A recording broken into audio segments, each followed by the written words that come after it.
pitch to everyone. And I happen to think this is a lifelong learning experience. Yeah. This is, I think, the 3 courses or classes or areas of study that are important to everybody, especially if they want to be an entrepreneur.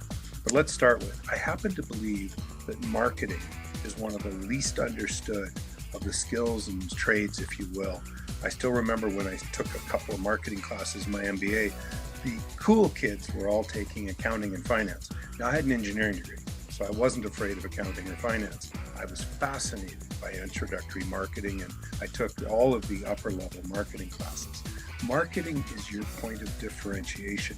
You might be good with the numbers, but if you can't sell the fact that you're good with the numbers, you've got nothing.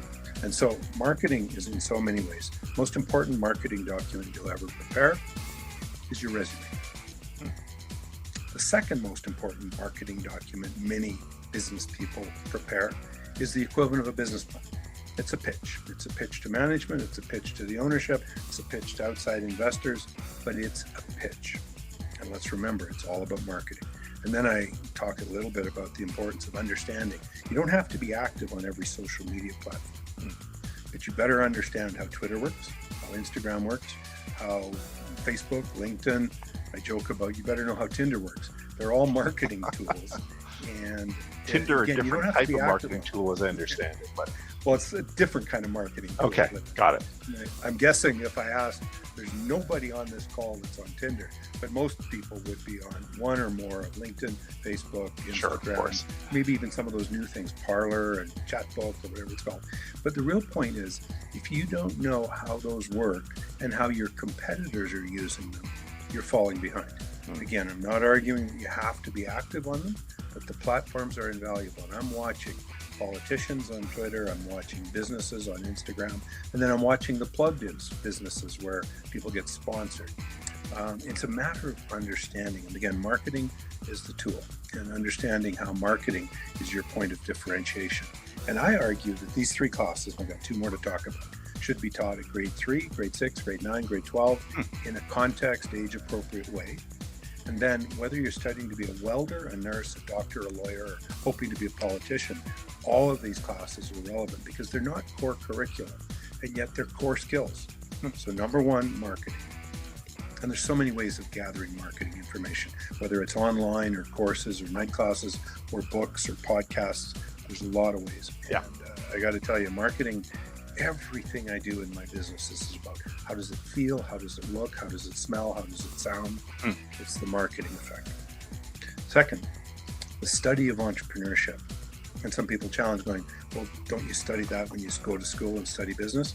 Not generally. When I say study of entrepreneurship, I'm talking about the people who've gone before. It's the Jimmy Pattisons of this world. It's the Frank Sobeys of this world. It's people who've built iconic enterprises. But it's also people, and I'm going to name a name, John Sotadarius. Who's John Sotadarius? I don't know. Phenomenal entrepreneur based in a place called Kingston, Ontario. Wow. He and his partner, and I can't think of his partner's name, founded a business called Pita Pit. Okay, Pita Pit, of course. Pita Pit had 300 stores in Canada, 300 in the US. But I love telling the story. When John started that business, they had 1 store in Kingston, 2 in Toronto. And when they came to Toronto, they knew which gas stations they could freshen up in, and they knew where to park their car because their car was where they slept. Why? They had no budget for anything else. And it was the true story of an entrepreneur working with nothing. There was no gift, there was no family background, there was no special experience. John happened to be a chef, and he got tired of his uncle shouting at him over how well cooked the burgers were, and he felt he could do his own thing. And the real point of all of this story is just the celebrating the spirit of entrepreneurship, being studying those who've gone before and who go beside. I got to tell you, I worship Elon Musk for many of the things he's done. Not everything, but what a package he's put together. I think the marketing efforts of Richard Branson, nothing short of extraordinary. And so I have taken many of these people as, I call it role models or influencers. They don't have to be one-on-one mentors, but the fact that they exist and they do what they're doing has inspired me. So I'm always watching entrepreneurs relative to how they build their businesses, how they're rounding out their business, how they're growing their business. And not every business has to double in sales every year. You know, a great business that's stable and could run forever and more than feed the families that are involved as owners and employees, that's a great business. It doesn't have to grow. And so the study of entrepreneurship, and again, you can go on for years looking at examples. My first experience when I did an entrepreneurship class when I was doing my MBA was a group of people who were being laid off from the big rubber company that they worked for. And they were a division that made the handrails on escalators. That was it.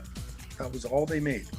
Well, as it turned out, they were all unionized and the union costs were out of control and the attitude wasn't one of an entrepreneurial spirit.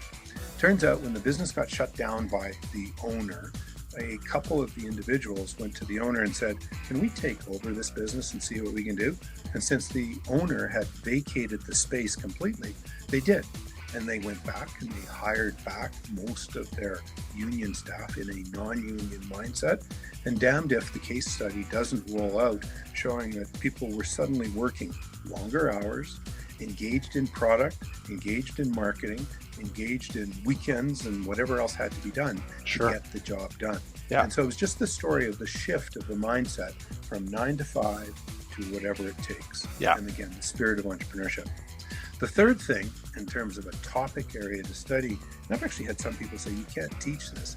I disagree fundamentally in terms of understanding how people do the world of philanthropy, community, charity. And I have been reasonably successful, with the benefit of hindsight, of tying a thread through marketing and entrepreneurship. Every business I've involved with has used charity to varying degrees as its marketing spend. You know, we have, all of the events I host in Calgary, I pay the cost of the event. You, as a consumer or a guest of the event, write a check in the amount of your choosing to the charity of my choosing. So we'll raise money for veterans, we'll raise money for adolescent mental health, we'll raise money for prostate cancer, whatever the cause is. But we let people write a check that's meaningful, that's what we ask, meaningful to them.